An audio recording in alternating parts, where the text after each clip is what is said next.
Isa sa delikado na koponan ngayon itong Los Angeles Clippers na patuloy na nagpupursigi sa panalo, nakaupo ngayon sila sa pang-anim na pwesto at may posibilidad din na malalaglag pa ito, pero malaki din ang posibilidad na umakyat pa ito sa Western Conference.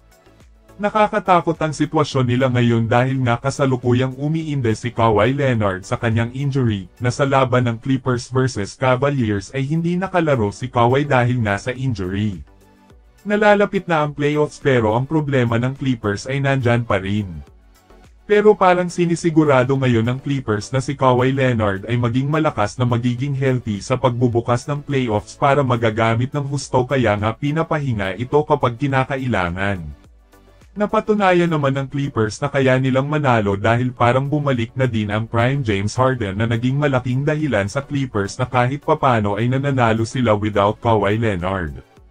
Pero ito talaga ang nakakatakot sa Clippers dahil meron silang dalawang veterano na subok na sa bawat laro. Pagkatapos ng All-Star break, ang Clippers ay naging malakas na nanalo ng 9 na beses sa kanilang huling 11 games na nag-a-average ito ng 116.7 points bawat laro. Isa sa malaking dahilan nun dahil itong si Kawhi Leonard ay naglaro sa kanilang 9 na panalo, kaya iba talaga ang Clippers kapag merong Kawhi Leonard na naglalaro, umiiba agad ang kanilang timpla na naging maganda ito.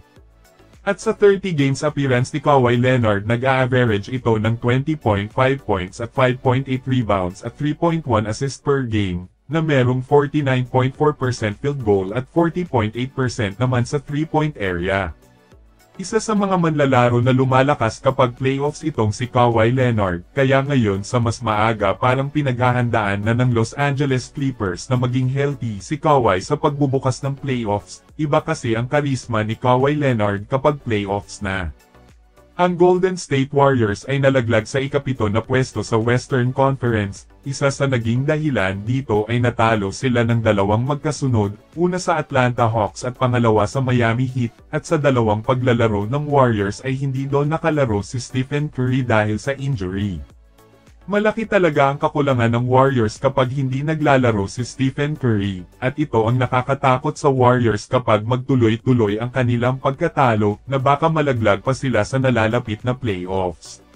Sa ngayon may posibilidad sila na makipaglaban ulit sa play-in tournament at ito ang kanilang kinatatakutan na baka maulit ang nangyari noon na lumalaban sila sa play-in tournament, at natalo sila na hindi sila umakyat na nalaglag ito. Pero sa ngayon nanalo na ang Warriors sa pagbabalik ni Steph Curry. Nakaharap ng Warriors ang New Orleans Pelicans, na kung saan bumagsak si Stephen Curry ng 23 points, 4 rebounds at 6 assists sa panalo na Warriors sa Pelicans sa score na 111-95.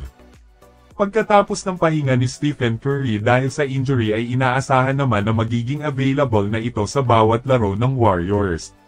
Samantala kahit nakuha ng Warriors itong si Jimmy Butler ay hindi pa rin nawawala ang pressure ng Warriors. Malakas si Jimmy Butler, pero itong si Draymond Green ay naging mahina na kumpara sa mga nakaraang laro niya sa mga nakaraang taon. Isa sana sa mas inaasahan itong si Jonathan Kuminga pero hanggang ngayon inconsistent pa rin ang paglalaro niya.